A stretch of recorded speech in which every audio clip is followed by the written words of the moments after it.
स्वागत है आपका एक और महत्वपूर्ण क्लास में। यदि आप PGT, PGT, net, BPSC, UPHSC, JIC, Haryana TGT, Jharkhand TGT, Madhya Pradesh assistant professor in परीक्षाओं की तैयारी कर रहे हैं तो वीडियो आपके लिए बहुत महत्वपूर्ण है। आज हम लोग बात करेंगे हिंदी साहित्य के महत्वपूर्ण प्रश्नों की।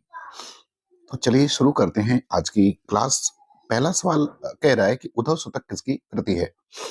पहला सवाल है कि उद्धव शतक जो है वो किसकी कृति है। तो उद्धव शतक जगन्नाथ दास रत्नाकर की कृति है। दूसरा कह रहा है कि हिंदी भाषा का जन्म हुआ है। तो हिंदी भाषा का जन्म अपभ्रंश से हुआ है। पंच परमेश्वर कहानी के लेखक हैं। पूछ रहा है कि पंच परमेश्वर कहानी के लेखक। तो पंच परमेश्वर जो कहानी है वो प्रेमचंद के द्वारा लिखित है। अवधी भाषा के सर्वाधिक लोकप्रिय महाकाव्य का नाम बताना है। तो उसका नाम रामचरित मानस है, जिसकी रचना गोस्वामी तुलसीदास ने की है। अस्थाई भावों की कुल संख्या कितनी है। तो उत्तर है इसका कि इसकी संख्या 9 है, क्योंकि बाद में दो और जो है अस्थाई भावों की संख्या इसमें जोड़ी गई, जिसमें एक वात्सल्य है और एक भक्ति रस है, दो जोड़ करके, और अस्थाई भावों की संख्या जो है कुल 11 कर दी गई है। दोहा और रोला को क्रम से मिलाने पर कौन सा छंद बनता है। तो दोहा और रोला को जब क्रम से मिलाते हैं तो कुंडलियां छंद निर्मित होता है। हार की जीत कहानी के कहानीकार कौन है। तो ये कहानी जो है वो सुदर्शन के द्वारा लिखित है। क्योंकि हार की जीत कहानी जो है वो प्रेमचंद के द्वारा भी लिखित है, लेकिन जो महत्वपूर्ण हार की जीत कहानी है वो सुदर्शन के द्वारा लिखी गई है। कामता प्रसाद गुरु का हिंदी व्याकरण विषय ग्रंथ जो नागरी प्रचारी सभा काशी से प्रकाशित हुआ था, उसका नाम था, तो उसका नाम था हिंदी व्याकरण। तो ये जो है काशी नागरिक प्रचारी सभा से जो है वो प्रकाशित हुआ था। यदि आप चैनल पर नए हैं तो आप चैनल को सब्सक्राइब कर दें, और यदि चैनल को आपने सब्सक्राइब किया है तो आप इसे लाइक जरूर करें। अब अगला सवाल करें कि सबसे प्राचीन कौन सी वीरता है। सबसे प्राचीन कौन सी वीरता है। तो उसको वाक वीरता कहा जाता है। शब्दार्थों सहित काव्यम, शब्दार्थों सहित काव्यम, यह उक्ति किसकी है। तो यह उक्ति जो है वो भामा के द्वारा कही गई है। अशोक के फूल निबंध संग्रह के रचनाकार कौन है। तो इसकी रचना जो है वो हजारी प्रसाद द्विवेदी ने की है। लोगहि लागी कबित बनावत, मोहे तो मेरे कबित बनावत, ये पंक्ति के रचयिता कौन है। तो आपको बताना है कि ये पंक्ति जो है वो किसके द्वारा लिखित है। तो ये पंक्ति जो है वो घनानंद के द्वारा लिखित है। जब जब हो ही धर्म की हानि, बाढ़े असुर अधम अभिमानी, इस पंक्ति के रचयिता, तो इस पंक्ति के रचयिता गोस्वामी तुलसीदास है। हिंदी की मूल उत्पत्ति किससे हुई है। तो हिंदी की मूल उत्पत्ति जो है वो वैदिक संस्कृत से है। सूर के बाद वात्सल्य का दूसरा सर्वश्रेष्ठ कवि कौन है। तो सूर के बाद जो दूसरा सबसे सर्वश्रेष्ठ कवि हैं वो वात्सल्य के वे परमानंद दास हैं। छिटाई वार्ता ये किसकी रचना है। तो ये रचना जो है वो नारायण दास की है, और इसका प्रकाशन 1590 में हुआ है।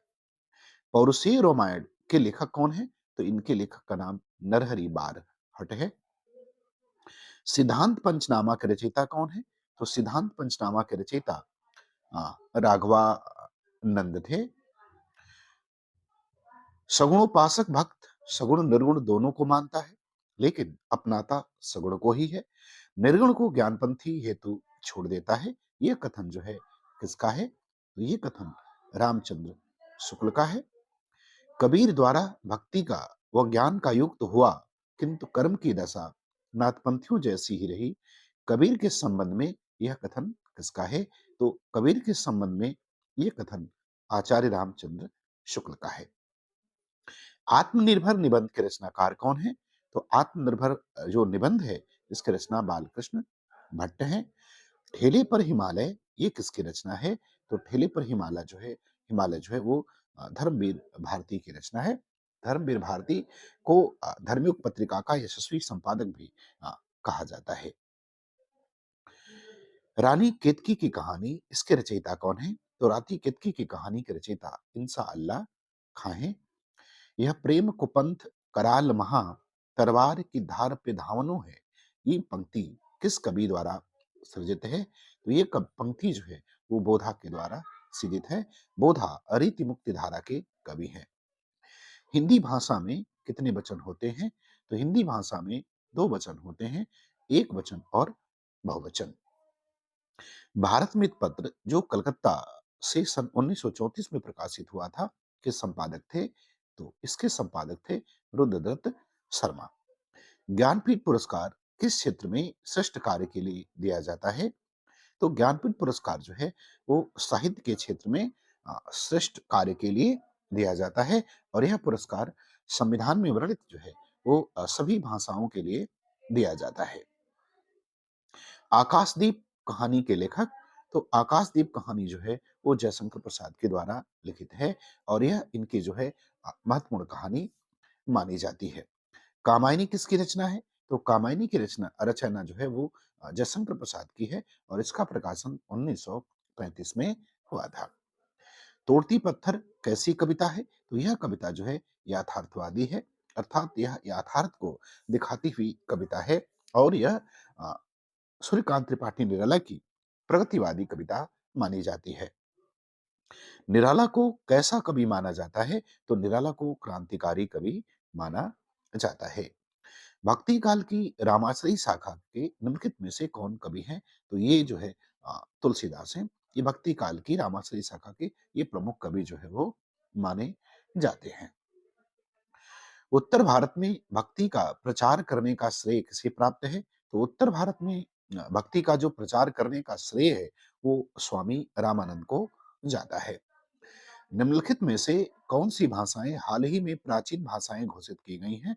तो कन्नड़ और तेलुगु को जो हाल ही में प्राचीन भाषा जो है वो घोषित किया गया है। किसने पुष्पदंत की भाषा को मराठी की जननी माना है? तो डॉक्टर तगारे ने पुष्पदंत की भाषा को मराठी की जननी माना है। महापुराण में अ, कितने पुरुषों का जीवन चरित्र मिलता है? तो महापुराण में कुल 63 महापुरुषों का जो है वो जीवन चरित्र हमें देखने को मिलता है, और महापुराण रचना जो है वो पुष्पदंत के द्वारा लिखित है। किसने स्वयं को अभिमान मेरु, काव्य रत्नाकर, कवि कुल तिलक आदि उपाधियां दी हैं? तो ये सभी उपाधियां पुष्पदंत ने स्वयं के लिए दी हैं। अपभ्रंश में चौपाई कितनी मात्राओं का छंद था? तो अपभ्रंश में चौपाई जो है वो 15 मात्राओं का छंद था। अपभ्रंश शब्द का सबसे पहले उल्लेख किसने किया? तो अपभ्रंश शब्द का सबसे पहले उल्लेख जो है वो पतंजलि ने किया था। अपभ्रंश का भवभूति किसे माना जाता है? तो अपभ्रंश का भवभूति पुष्पदंत को मानते हैं। महापुराण के रचनाकार कौन है? तो महापुराण के जो रचनाकार हैं उनका नाम पुष्पदंत है। अपभ्रंश के प्रथम महाकवि कौन माने जाते हैं? तो अपभ्रंश के प्रथम महाकवि जो है वो स्वयंभू को माना जाता है। किस कवि को अपभ्रंश का वाल्मीकि कहा जाता है? तो स्वयंभू को अपभ्रंश का वाल्मीकि कहा जाता है। पौंचर्यू में कितने कांड और संधियां हैं?